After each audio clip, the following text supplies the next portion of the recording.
സംസ്ഥാന സർക്കാരിനും CPM-നും ഇടതുമുന്നണിക്കും നിരവധി ചോദ്യങ്ങളാണ് മുൻപിലുള്ളത്. ആന്റണി രാജു MLA സ്ഥാനത്തിന് അയോഗ്യൻ, വിജ്ഞാപനമിറക്കി നിയമസഭ. കണ്ണൂരിൽ കളം നിറയാൻ കരുത്തരെത്തും. മുഖ്യമന്ത്രി പിണറായി വിജയനും CPM-നും ചോദ്യങ്ങൾ ഉയർത്തിക്കൊണ്ട് പ്രമുഖർ കളത്തിൽ. പിണറായി വിജയനും സണ്ണി ജോസഫും മത്സരിക്കും. ഗോവിന്ദന് പകരം നികേഷ് പരിഗണനയിൽ. നാവായിക്കുളത്ത് LDF-ന് തിരിച്ചടി. പഞ്ചായത്ത് പ്രസിഡന്റ് രാജിവെച്ചു. പഞ്ചായത്തിൽ UDF-നാണ് ഭൂരിപക്ഷമെങ്കിലും LDF ഭരിക്കുന്ന സ്ഥിതിയാണ് ഉണ്ടായിരുന്നത്. BJP-യുടെ വെള്ളാപ്പള്ളി ദൂത്. കർശന സമീപനത്തിലേക്ക് CPM. അങ്ങനെ സംസ്ഥാനത്തെ CPM-നും ഇടതുമുന്നണിക്ക് മുന്നിൽ നിരവധി വെല്ലുവിളികളും ചോദ്യങ്ങളും പ്രതിസന്ധികളും ഒക്കെയുണ്ട്. തൊണ്ടിമുതലിൽ കൃത്രിമം കാണിച്ചെന്ന കേസിൽ ശിക്ഷിക്കപ്പെട്ട ആന്റണി രാജു MLA സ്ഥാനത്തിന് അയോഗ്യൻ. വിജ്ഞാപനമിറക്കി കേരള നിയമസഭ. ജനുവരി 3-ന് കോടതി വിധി വന്ന ദിവസം മുതൽ പ്രാബല്യത്തിലായി. ഇതിനിടെ ആന്റണി രാജുവിനെതിരെ അച്ചടക്ക നടപടിക്കൊരുങ്ങി ബാർ കൗൺസിലും. വിഷയം ബാർ കൗൺസിലിന്റെ അച്ചടക്ക സമിതി പരിശോധിക്കും. 3-അംഗ സമിതി ഈ മാസം 9-നാണ് വിഷയം പരിഗണിക്കുക.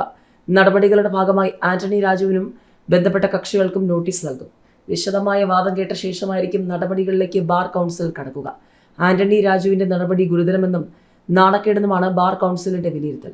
കേസിൽ 3 വർഷം തടവിനാണ് ആന്റണി രാജുവിനെ നെടുമങ്ങാട് കോടതി ശിക്ഷിച്ചത്. നാവായിക്കുളത്ത് LDF-ന് തിരിച്ചടി. തിരുവനന്തപുരം നാവായിക്കുളം പഞ്ചായത്ത് പ്രസിഡന്റായി തിരഞ്ഞെടുക്കപ്പെട്ട ആസിഫ് കടയിൽ രാജിവെച്ചതോടെയാണിത്. UDF വിമതനായ ആസിഫ് കടയിലാണ് സ്ഥാനം രാജിവെച്ചത്. തദ്ദേശ തിരഞ്ഞെടുപ്പിൽ പഞ്ചായത്തിൽ UDF 12 സീറ്റുകളിലും LDF 6 സീറ്റുകളിലും BJP 6 സീറ്റുകളിലുമാണ് വിജയിച്ചത്.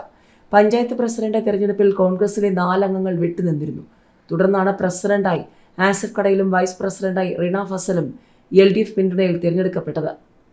സംസ്ഥാന രാഷ്ട്രീയത്തിലെ അധികാര തലസ്ഥാനവും സംഘടനാ കാര്യങ്ങളെ നിയന്ത്രിക്കുന്ന കരുത്തരായ നേതാക്കൾ നിയമസഭാ തെരഞ്ഞെടുപ്പിൽ ഇക്കുറിയും കണ്ണൂരിൽ കളത്തിലിറങ്ങും.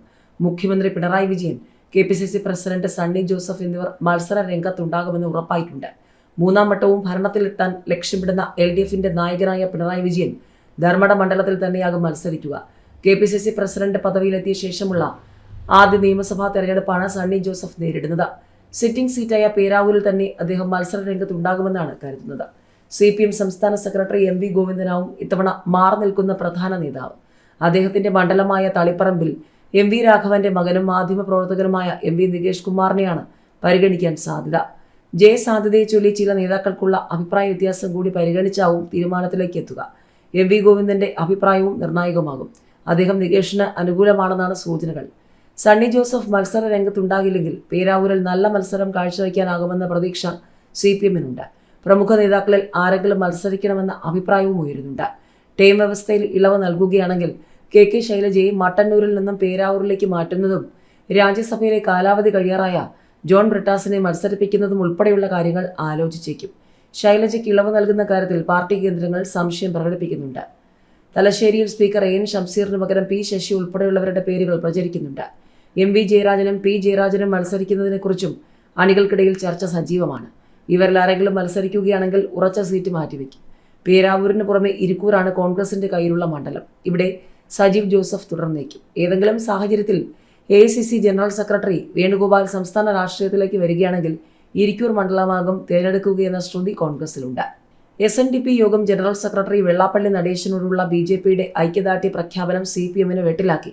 അദ്ദേഹം വിവാദ പ്രസ്താവനകൾ നടത്തിയാൽ കയ്യോടെ തള്ളണമെന്ന കഴിഞ്ഞ സംസ്ഥാന കമ്മിറ്റി യോഗത്തിൽ ഉയർന്ന അഭിപ്രായം നടപ്പാക്കി തുടങ്ങണമെന്ന ആലോചനയും പാർട്ടിയിൽ ശക്തമായി.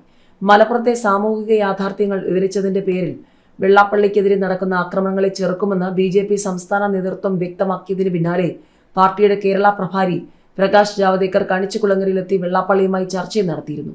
ഈ 2 നടപടികളും വെള്ളാപ്പള്ളിയോട് മൃദു സമീപനം പുലർത്തുന്ന CPM-നെയാണ് വിഷമത്തിലാക്കിയത്.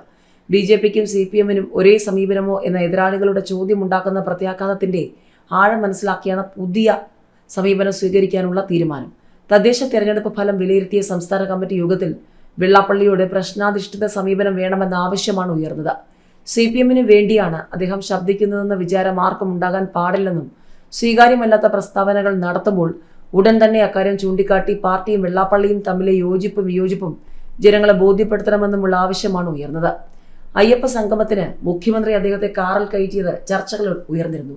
ഗസ്റ്റ് ഹൗസിൽ നിന്ന് വേദിയിലേക്ക് വാഹനം അനുവദിച്ചത് മുഖ്യമന്ത്രിക്ക് മാത്രമാണെന്നിരിക്കെ താനാണ് വെള്ളാപ്പള്ളിയെ ആ വാഹനത്തിൽ കയറ്റാൻ മുൻകൈ എടുത്തതെന്ന് പത്തനംതിട്ട ജില്ലാ സെക്രട്ടറി രാജു എബ്രഹാം പറഞ്ഞു. മനുഷ്യത്വപരമായ സമീപനം മാത്രമാണ് പിണറായി കൈക്കൊണ്ടതെന്ന വാക്കുകൾ യോഗത്തിന് സ്വീകാര്യമാവുകയും ചെയ്തു. വർഗീയ ചിന്തകൾ വളർത്തിയെടുക്കുന്ന SNDP നേതൃത്വത്തിനെതിരെ പരസ്യമായി പ്രതികരിച്ച് മുന്നോട്ട് പോകണമെന്നാണ് കഴിഞ്ഞ ലോക്സഭാ തെരഞ്ഞെടുപ്പിലെ കനത്ത തോൽവിക്ക് ശേഷം CPM സംസ്ഥാന കമ്മിറ്റി തീരുമാനിച്ചത്. പാർട്ടി തീരുമാനത്തിൽ വെള്ളം ചേർത്താണ് ഇപ്പോഴത്തെ പ്രതിസന്ധിയിലേക്ക് കാര്യങ്ങൾ എത്തിച്ചതെന്ന വിമർശനം CPM-നുണ്ട്.